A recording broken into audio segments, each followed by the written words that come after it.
రాష్ట్ర అభివృద్ధిని కాంక్షిస్తూ ఈరోజు కూటమి ప్రభుత్వానికి ప్రజలు ఓట్లు వేయడం జరిగింది. చంద్రబాబు నాయుడు గారిని ముఖ్యమంత్రిగా ఎన్నుకున్నారు. చంద్రబాబు నాయుడు గారు సమర్థుడని. అయితే ఈయన పాపం నెల కూడా అవలే పాపం ప్రమాణ స్వీకారం చేసి ఇక రాష్ట్రంలో ఒక రకమైనటువంటి రాద్ధాంతం. ఈయన చెప్పినవి చేస్తున్నాడు, చేసుకుంటూ వస్తున్నాడు. కేంద్రం సపోర్ట్ ఇస్తుంది. ఈయన ఈ యొక్క డెవలప్మెంట్కి సంబంధించే మొత్తం సమీక్షలో ఈరోజు యాక్టివిటీస్ అంతా రన్ అవుతున్నాయి. కంపెనీలు కూడా ప్లేస్ అవుతున్నట్టుగా మనకు వార్తలు కూడా చాలా క్లియర్ కట్గా డిస్కషన్లు అన్నీ కనిపిస్తున్నాయి. అంతా బాగానే ఉంది. కానీ జగన్మోహన్ రెడ్డి గారు ఖాళీగా ఉండి ఖాళీగా కూర్చుని స్టిల్ ఈరోజు బయటకు వచ్చి ఎక్కడ కూడా చేయను, ఢిల్లీ వెళ్ళను. ఢిల్లీలో అయితే ఏకంగా ఫోటో ఎగ్జిబిషన్ పెట్టేసి డెమోక్రసీ దెబ్బతినేస్తుందని చెప్పి ఈ యొక్క అఖిలేష్ యాదవ్ గారిని కూడా బతిమాలుకుని బామాలుకుని తీసుకొచ్చి అక్కడ కూర్చోబెట్టి అంటే ఏమి చేద్దామని నెల రోజులు కూడా అవ్వకుండా ఇన్ని రకాలుగా ఈరోజు రాష్ట్రంలో గొడవలు క్రియేట్ చేసే యోచనలో జగన్మోహన్ రెడ్డి గారు కదలడం అలా ఎలా చూడాలంటారో. తెలుగుదేశం వారి సైడ్ నుంచేమో మా చంద్రబాబు నాయుడు మాకు అసలు ఏంటి అసలు సరైన మా కక్షలో ఎవరైతే వీళ్ళని కొడాలని ఇంకా ఏం చేయలేదు, వల్లభనేని వంశీని ఇంకా బయటికి తీసుకురాలేదని వీళ్ళేమో మా ఏం జరగట్లేదని వీళ్ళు అంటున్నారో అక్కడ చంపేస్తున్నామని వీళ్ళు ప్రచారం చేస్తున్నారు. సో మీరు ఎలా చూస్తున్నారు? ఎందుకు ఏదో ఇక్కడ చేసుకోవచ్చుగా, ఓడిపోయినాడు ఇంకా 40 రోజులు కూడా అవ్వలేదు, అక్కడ దాకా వెళ్ళిపోయి ఏదో ఏం కాపాడాలి డెమోక్రసీ అని పెద్ద పెద్ద పదాలు వాడేస్తూ వెనకాల ఒక రౌడీ మోహన్ పెట్టుకుని ఎవరైతే ఇక్కడ అల్లర్లు అరాచకాలు గతంలో చేశారో వాళ్ళందరినీ పెట్టుకుని ఈరోజు ఆయన ఢిల్లీ వెళ్ళి ఒక కార్యక్రమం చేశారు. మీరు ఎలా చూస్తున్నారు దాన్ని? అసలు ప్రజలు కూడా ఏ కోణంలో చూడాలి? ఆయన వైఖరి కరెక్ట్ అంటారా కాదంటారా ఏంటి? మనకి ఒక సామెత ఉంది, తిక్కలోడు తిరణాలకు వెళ్తే ఎక్కాదిగా సరిపోయిందంట. ఒక తిక్కలాడు తిరణాలు చూడటానికి వెళ్ళాడు. ఆ తిరణాలు జరిగే గుడి కొండ మీద ఉంది. ఈ మెట్లు ఎక్కే వాళ్ళని చూసి వీళ్ళు ఎమ్మడబడి మెట్లు ఎక్కుతున్నాడు. వీడు పైకి వెళ్ళేటప్పటికి కొంతమంది దిగుతున్నారు, వాళ్ళు ఎమ్మడబడి దిగి వస్తున్నాడు. పొద్దునుంచి సాయంత్రం దాకా ఎక్కేవాళ్ళని చూసి ఎక్కటం, దిగేవాళ్ళని చూసి దిగటమే. ఆ గుడి దగ్గర జరిగే తిరణాల ఇక దాంట్లో పాల్గొనడం లేదు. అట్లాగే జగన్మోహన్ రెడ్డి గారు కూడా ఓటమి చెందిన తర్వాత ఆయనకు కూడా ఏం చెయ్యాలో పాల్పోవటంలా, ఓటమిని ఎట్లా హ్యాండిల్ చేయాలో ఆయనకు అర్థం కావట్లా. విజయాన్ని ఆస్వాదించడానికి ఎవడైనా ఆస్వాదిస్తాడు. ఓటమిలో స్థితప్రజ్ఞత ప్రదర్శించగలగటం అనేది మొగాడు చేస్తాడు. జగన్మోహన్ రెడ్డి గారిలో 100కి 100 పాళ్ళు ఆ స్థితప్రజ్ఞత ప్రదర్శించే ధైర్యం లేదు, స్థైర్యం లేదు, ఆ సాహసం లేదు ఆయనకి. ఒక అసలు సిస్సలు పిరికి వ్యక్తి జగన్మోహన్ రెడ్డి గారు. ఇప్పటి వరకు ఈయనేదో పోరాట వీరుడు, కేంద్ర ప్రభుత్వం మెడలోంచే ధీరుడు అని చెప్పని రకరకాల ఇమేజ్లు ఎలివేషన్లు ఇచ్చి ఆయన ఆ స్థాయి పిక్చరైజ్ చేశారు. ఈయన స్థాయి ఏంటి, ఈయన సామర్థ్యం ఏంటి అనేది ప్రజలకు ఒక స్పష్టత వచ్చింది. కాబట్టే ప్రజలు ఆయనకి ఏమి ఇవ్వాలా ఇచ్చేసి ఇక జాలే నాయన, ఇక సర్దుకో, నీకు 2014లో ఇచ్చిన ప్రతిపక్ష హోదా ఇయ్యం, 2019లో ఇచ్చిన ముఖ్యమంత్రి ఇయ్యం, నువ్వు ఒక సాధారణ పులివెందుల ఎమ్మెల్యేగా కొనసాగని చెప్పని అక్కడికి పరిమితం చేశారు. అయినా సరే నాకు ప్రతిపక్ష హోదా కావాలి అని చెప్పని స్పీకర్ గారికి లేఖలు రాయటం, స్పీకర్ గారిని ఆదేశించండి అని చెప్పని హైకోర్టుకి వెళ్ళటం.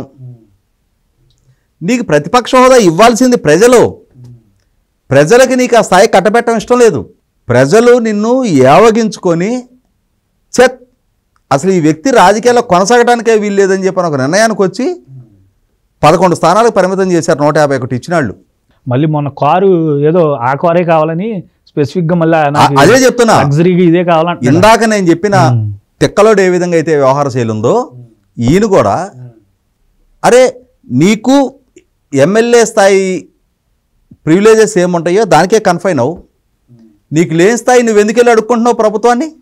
నా కారుని లోపలికి రానియండి, నా కారుని లోపల దిగటానికి నాకు ఆస్కారం ఏంటి, నీకు ఆ స్థాయి ప్రజలు ఇవ్వాలా, నీకు ఆ స్థాయి దక్కించుకునే అర్హత లేదు, ఏ అర్హత నీకు ఎలిజిబులో అక్కడి వరకే కన్ఫైన్ అవ్వు, నువ్వు గ్రౌండ్ రియాలిటీని అర్థం చేసుకో, వాస్తవంలోకి రా, కాళ్ళు నేల మీద పెట్టి కళ్ళు నెత్తిన కాకుండా కిందకి తెచ్చుకో. అవన్నీ వదిలేసి తప్పుడు ప్రచారాలు. ఇవాళ ఢిల్లీలో ఒక ధర్నా కార్యక్రమం పెట్టాడు. ఇందాక ఇంట్రోలో మీరు ప్రస్తావించింది అసలు వాస్తవం.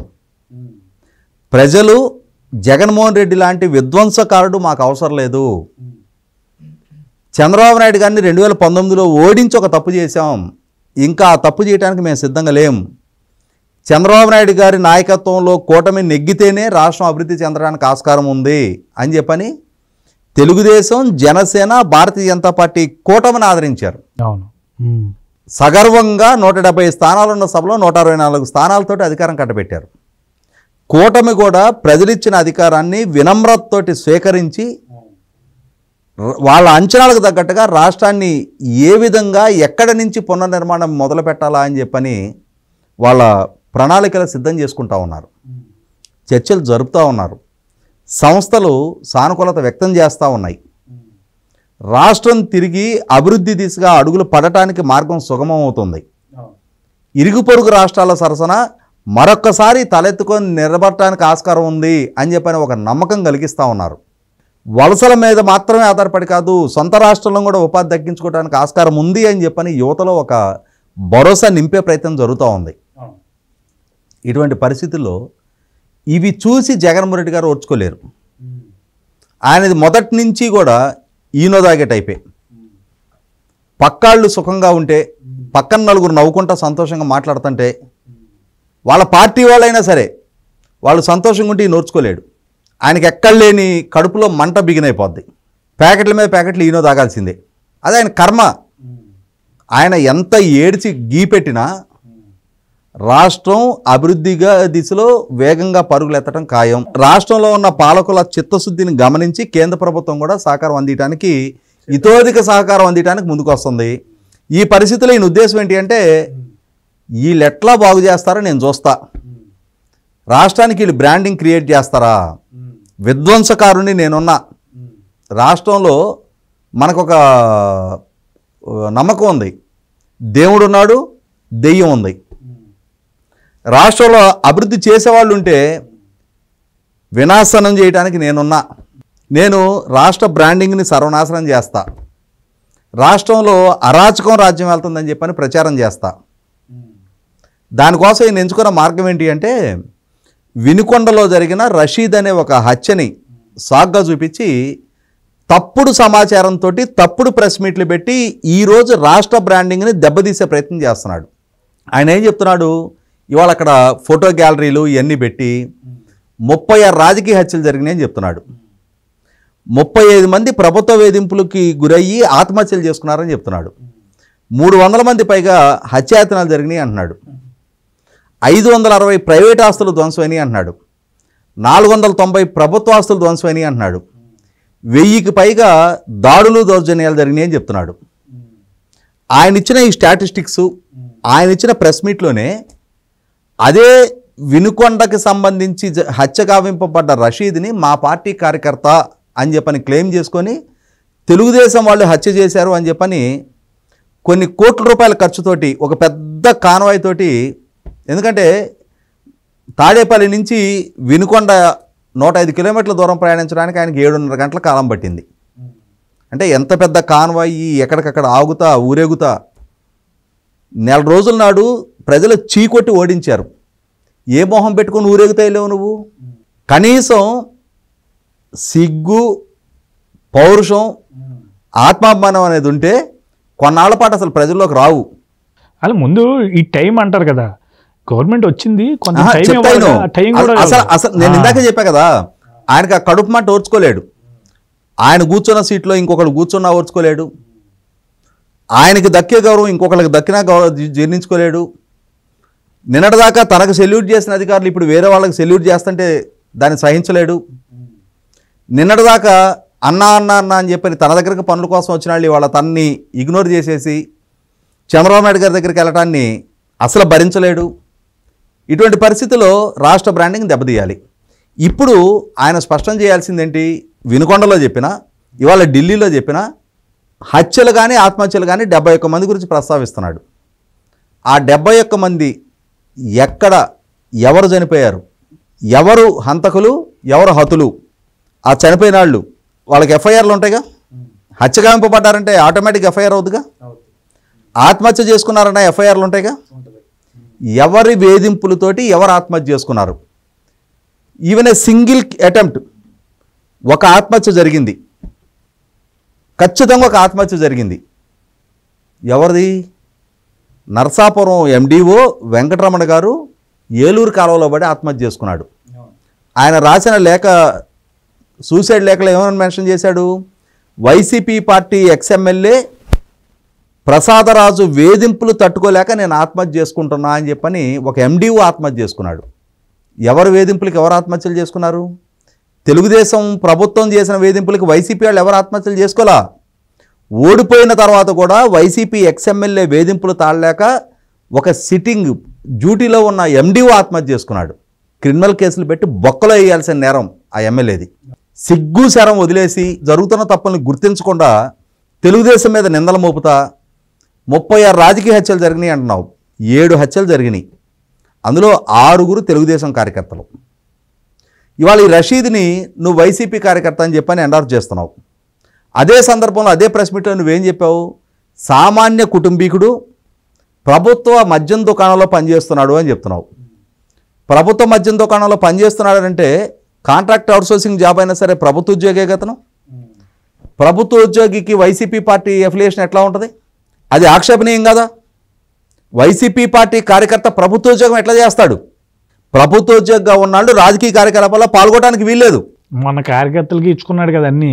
ఇంకా ఇచ్చినా సరే అలా చెప్పకూడదు, కానీ ఇచ్చినా సరే అంటే ఇక్కడ బిజినెస్ రూల్స్ అతిక్రమించినట్టుగా నీ ప్రభుత్వం నువ్వే ఎండార్ చేస్తున్నావు. అతను ప్రభుత్వ మద్యం దుకాణాల్లో పనిచేస్తున్నాడు అని చెప్పి నువ్వే చెప్తున్నావు అతను వైసీపీ కార్యకర్త అని.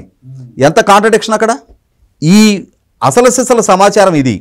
కానీ మొగుడు కొట్టి మొగసాలకు ఎక్కినట్టుగా నానాయాగి చేసింది మీరు, హత్యలు చేస్తుంది మీరు, అరాచకాలకు పాల్పడ్డది మీరు, రాష్ట్ర బ్రాండింగ్ని విధ్వంసం చేసింది మీరు, సర్వనాశనం మీరు చేసిన దానికి ప్రత్యేకగానే ప్రజలు మీకు గుణపాఠం చెప్పాలని చెప్పిన ఒక నిర్ణయంతో వాళ్ళు మిమ్మల్ని 11 స్థానాలకు పరిమితం చేశారు. మీరు గతంలో కూడా 14 నుంచి 19 మధ్యలో ఇదే స్ట్రాటజీ, మోడీ గారి దగ్గరికి వెళ్ళి నిధులు ఇవ్వద్దు అని చెప్పినట్టుగా కూడా సమాచారం వచ్చింది. అప్పుడు జరిగిందంటారా ఈ కుట్ర? సేమ్ అదే ఇప్పుడు కుట్ర కూడా 100కి 100 పాళ్ళు. అప్పుడు కూడా విశాఖపట్నంలో సిఐఏ కన్వెన్షన్ జరగబోతుంటే, రేపొద్దున సిఐఏ కన్వెన్షన్ దేశవ్యాప్తంగా ప్రపంచవ్యాప్తంగా ఉన్న పెట్టుబడిదారులు, పారిశ్రామికవేత్తలు, విదేశీ ప్రతినిధులు అందరూ వచ్చి విశాఖపట్నంలో మకాన్ చేసుంటే నేను ప్రత్యేక హోదా కోసం క్యాండిల్ ర్యాలీ తీస్తానని చెప్పని విశాఖపట్నం ఎయిర్పోర్ట్కి వచ్చాడు. పిలవ పెట్టని పేరంటానికి వీళ్ళ పార్టీ ఇచ్చిన పిలుపు కాదు అది.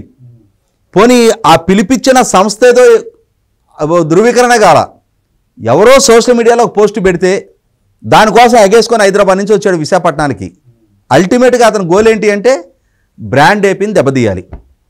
ఈరోజు కూడా ఈ బ్రాండ్ ఏపీని దెబ్బతీయాలని చెప్పనే ఢిల్లీ వెళ్ళి అక్కడేదో అన్యాయం జరిగిపోతున్నట్టుగా, అరాచకాలు జరిగిపోతున్నట్టుగా నెల రోజుల నాటి ప్రభుత్వాన్ని రద్దు చేసి రాష్ట్రపతి పాలన పెట్టాలంట.